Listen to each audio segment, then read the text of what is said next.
Hindi personal na humarap si Batangas Representative Leandro Leviste at ang dating mambabatas na si Jing Paras matapos maglabas ng sabina ng NBI.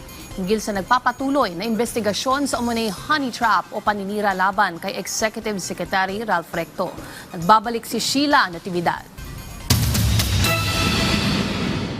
Hindi sumipot sa National Bureau of Investigation itong Martes sina Batangas 1st District Representative Leandro Leviste at dating mambabatas na si Jing Paras sa itinakdang petsa ng pagharap nila sa sabina ng ahensya. Kaugnay ito ng fact-finding investigation ng NBI sa umanay honey trap plot o tangkang paninira kay Executive Secretary Ralph Recto. Isinalaysay sa NBI ng talent manager na si alias Ken na si Paras umano ang nag-recruit ng mga kababaihan para sa planong ito, habang si Leviste naman umano ang nagpopondo. Bagamat hindi personal na humarap ang dalawa, dumalo naman ang kanilang mga legal counsel at nagsumite ng mga sinumpaang salaysay bilang pagtugon sa sabina.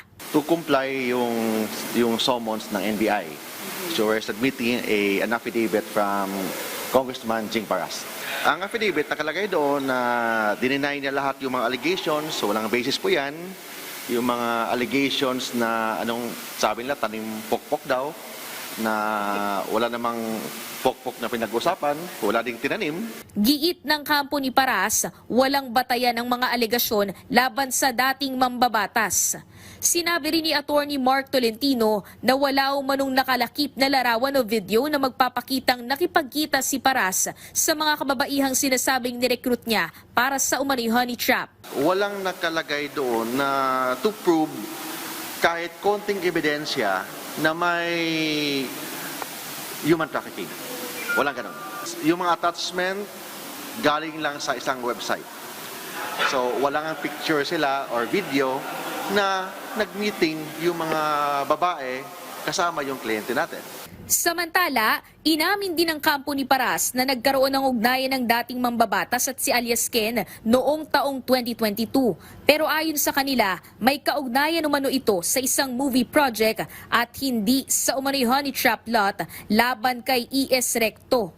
Sa kanilang business relationship, meron sila in 2022 kasi producer din si Congressman Jing Paras, then talent manager naman itong si alias Ken. So nag-uusap sila with respect sa isang movie project. Mas matipid naman ang naging pahayag ng kampo ni Representative Leviste. We were allowed to peruse some affidavits. I believe the subpoena for Congressman Leviste was issued for today. No more resetting after that. We deny any involvement. Again, no comment, and yeah, we deny. Nang tanungin kung nakabalik na sa bansa si Leviste, sinabi ng kanyang abogado na wala siyang personal na kaalaman tungkol dito. Hinihintay pa ng kampo ni Paras ang kopya ng affidavit ni alias Ken bago nila desisyonan ang magiging susunod na legal na hakbang. We are planning to file counter charges pag na-submit na nila kasi nakita natin wala pating copy sa affidavit.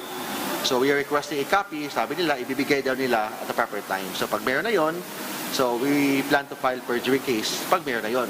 Patuloy naman ang fact-finding investigation ng NBI sa umanay character assassination plot laban kay Executive Secretary Recto, habang inaalam pa ng ahensya ang posibleng papel ng mga taong itinuturong sangkot sa nasabing plano. Sheila Natividad, para sa Bayan.